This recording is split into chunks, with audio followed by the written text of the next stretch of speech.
Thanks for having me. Sure. The word is you worked your keister off. That's what I heard. I did, but it wasn't just me. It was really a team effort with my wife.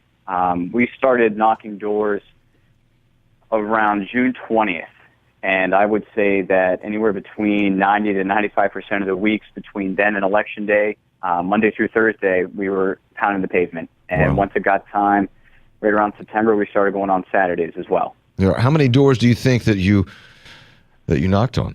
I think the number that we got from the state party was somewhere between 15 and 16,000 doors. Wow. That's amazing. Yeah, it was a lot of doors. It was a close vote. You won 21,056 to 20,178 according to MetroNews. You won by 878 votes, so it was close. But if you had not knocked on 17,000 doors, you probably wouldn't have won that race. I don't think that we would have come out ahead. I mean, getting out and meeting people. We live in Wellsburg. Before I moved here, I grew up in Weirton, so I've got a good base. I knew a lot of people here, but you never know enough people to win an election. And we also don't have a good base in Ohio County. So we basically camped out in Wheeling for the better part of 2 months and spent a lot of time there, knocking the doors, getting to meet everybody, hear what they had to say, what they were worried about, and how they saw the future of the state going.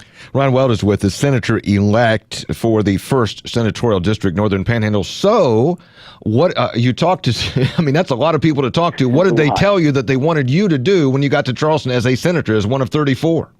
One of the things that I heard a lot about was the drug problem that we have here in the state. I heard a lot about that in Brooke County, heard a lot about that in Weirton. Everywhere we went, that's what people talked about, it seemed.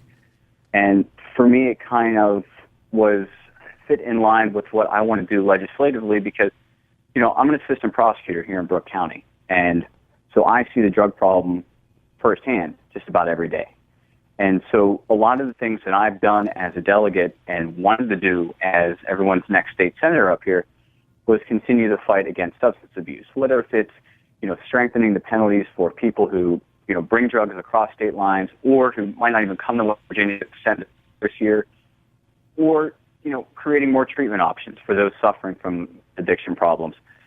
That really is kind of what I've focused on and has been my priority in Charleston. So I think that being able to have that conversation with people and my ideas and being able to put some ideas forward for what they were worried about, what they saw as the greatest challenge, really kind of carried us through the campaign and really helped us think and know that we were doing the right thing and wanted to do the right thing. Ryan, I think I'm repeating myself because I say this a lot when it comes up. I think there are drug treatment programs in this state that work very well, and they're getting some state money, maybe some, and I think some probably work better than others.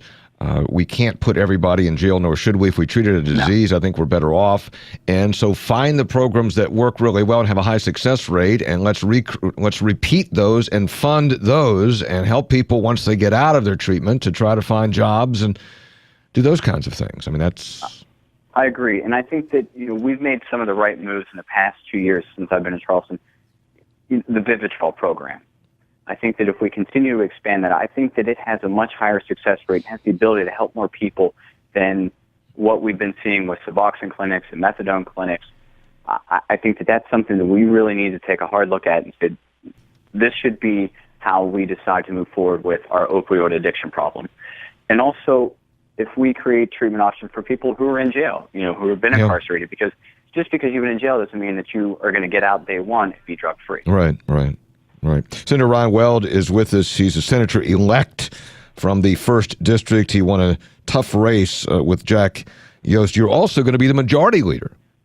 So No, that's the other Ryan. So there are two Ryans from the 1st Senate District at this point, myself and Ryan Ferns. I'm sorry, Ryan Ferns going to be the majority leader. Yep. I apologize. Okay.